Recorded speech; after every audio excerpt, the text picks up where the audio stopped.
Hello दोस्तों, आपका स्वागत है आपके अपने यूट्यूब चैनल पर। तो दोस्तों चलिए आज की इस वीडियो में हम देखने वाले हैं 8 ग्रेड अभ्यास पुस्तिका सामाजिक विज्ञान कक्षा 7 जो कि आपकी गवर्नमेंट स्कूल द्वारा दी जा रही है नई बुक घर से भरने के लिए।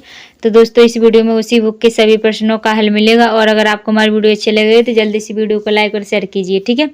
चलिए अब हम आगे बढ़ते हैं। तो देखिए हमारा क्या है, अध्याय 5 है जनजातियाँ खानाबदोश और एक जगह बसे हुए समुदाय, ठीक है। तो इसका पहला प्रश्न देखिए, हाथियों को पकड़ने और दूसरे राज्यों में निर्यात का व्यापार किस राज्य द्वारा किया जाता था? तो यह देखिए गढ़कटंगा, ठीक है। अब आता है आपका प्रश्न नंबर 2 है, तो स्थानांतरीय कृषि की जाती है तो क्या है, बी वाला ऑप्शन सही हो जाएगा, जगह बदल बदल कर।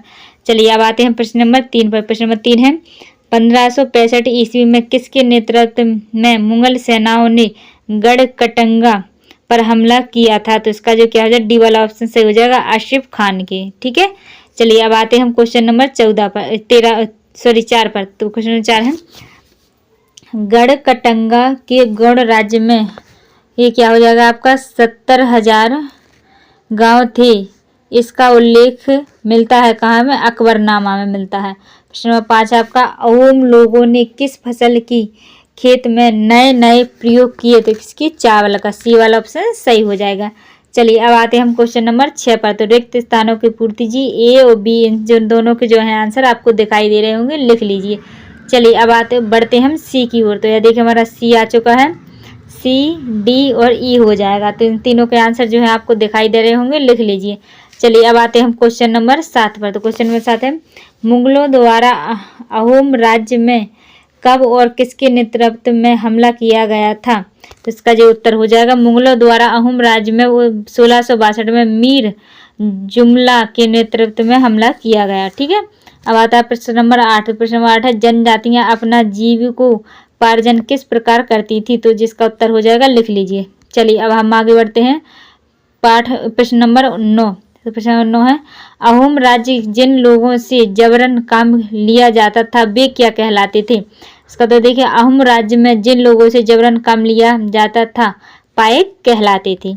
चलिए अब आता है क्वेश्चन नंबर 10। तो खानाबदोश किसे कहा गया है? तो जिसका उत्तर हो जाएगा, लिख लीजिए। चलिए अब आते हैं क्वेश्चन नंबर 11 पर। तो रानी दुर्गावती को गढ़कटंगा की बागडोर क्यों संभालनी पड़ी? तो जिसका उत्तर हो जाएगा, लिख लीजिए। चलिए अब आते हैं प्रश्न नंबर 11 पर। तो 12 पर। तो प्रश्न नंबर 12 देखिए क्या है, स्थानांतरीय कृषि किस प्रकार की जाती है? तो जिसका उत्तर हो जाएगा, लिख लीजिए।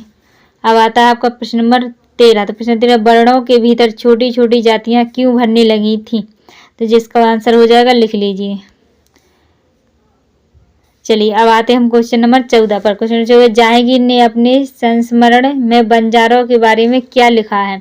जिसका आंसर हो जाएगा, लिख लीजिए। प्रश्न नंबर 15 है गढ़कटंगा एक समृद्धशाली राज्य क्यों था, समझाइए। तो जिसका उत्तर हो जाएगा, लिख लीजिए। दोस्तों अब आता है आपका प्रश्न नंबर 16। तो यदि प्रश्न नंबर 16 देखिए गौड़ और अहोम समुदाय की सामाजिक व्यवस्था की तुलना कीजिए। तो जिसका उत्तर हो जाएगा पहला, दूसरा और तीसरा, ठीक है। इनकी तुलना कर दी तो आपने आराम से लिख लीजिए। चलिए अब आते हैं हम प्रश्न नंबर 16 जो है कंप्लीट हो चुका है। तो इसी के साथ में वीडियो का एंड होता है। और अगर आपको हमारी वीडियो अच्छी लगी है तो जल्दी से वीडियो को लाइक और शेयर कीजिए और अगर चैनल पर नए हैं तो जल्दी इस चैनल के लिए सब्सक्राइब कर लीजिए। चलिए दोस्तों मिलते हैं अगली वीडियो में, जब तक के लिए जय हिंद जय भारत।